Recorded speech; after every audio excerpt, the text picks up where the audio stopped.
Hello, my name is Father Mathias Thelen from St. Pat's in Brighton.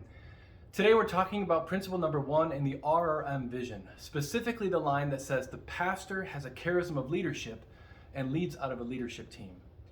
When I was trained to become a priest, we were just starting talking about what it means to be a good leader and a good shepherd, and I had the privilege of taking a program called Good Leaders, Good Shepherds, not just starting in seminary but also as a priest. And in that program, we talked about the different kinds of expectations that are upon priests. One is, what kind of priest is God expecting that priest to be? So there's God's expectation, right? The calling of the priesthood. Then there's the expectation of the people of God. What kind of expectations do the people of God have toward their priests? And finally is, what kind of expectations does the priest have toward himself? And as we were developing this vision for the RRM with regard to priests who are striving for health and holiness, we began to realize that in order for these groupings to succeed, we need to have a lead pastor who has a charism of leadership. That is, someone who's capable of leading people to where they haven't gone before. And this requires an entirely different set of gifts than it is just simply pastoring people.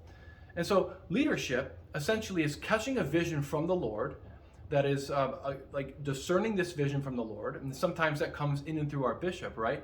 And taking that vision and communicating that vision in a compelling way, winning people to that vision, and then raising up people that are capable of executing that vision.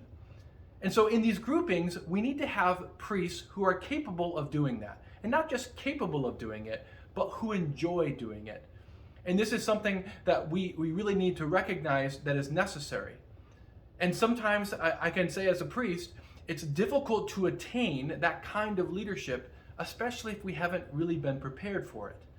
In my experience, just like Father Joe Krupp, it's sometimes we experience a kind of an expectation toward us as priests that is unrealistic. That we want to go back to the old days where it seemed, at least from my view, that the priests had the solution to everything, that Father was capable of doing everything.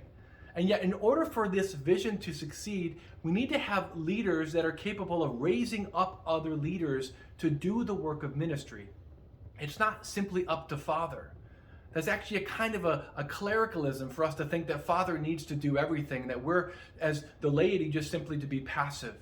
No, the reality is that the compelling vision of the Second Vatican Council is that the lay faithful are called to mission, and they're called to holiness, and we need to help the lay faithful come into their own dignity of living out their vocations in the secular world. And this requires great leadership. The fact is that there's so much pastoral care required in the church today, but because we're living in an age of change, and really a change of age, because there's so much change happening, we need to free up a priest who has the ability to lead a group of priests and a leadership team around him so that we truly can go on mission. I don't know a ton about leadership, but I can tell you what, I am growing in leadership. I have a leadership coach. I've been exposed to amazing parish. I've been exposed to the work of Patrick Lencioni.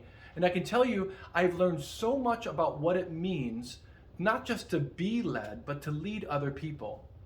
And surely I've fallen on my face many times, and I've learned from it. But I'm more and more convinced that when I lead out of a team, I'm a lot healthier, I make better decisions, and I'm able to maximize the gifts that I have. And truly, this is what we need for this entire process to work. We need the right people in the right places with the right leadership teams around them. I can tell you that one of the things that I'm most convinced about is that if we as priests are capable of leading out of teams, and if we lead teams of other people, then the body of Christ becomes healthy. Just like you saw in the document that we submitted, that we released to the diocese, it's very, very clear that when the church is healthy, it's because leadership is taking seriously their role in forming and leading the people under their care. So I believe that when we have leaders who have the charism of leadership, who are capable of catching a vision from the Lord, are capable of communicating it and winning people to it and raising up other people to execute it, then we're well on our way to realigning our resources to mission. And so continue to pray for the leadership of our diocese, that they may have the grace necessary to execute this vision and to continue to lead us not just so that we can be holy ourselves, but we can make the world holy through our efforts in evangelization. God bless you.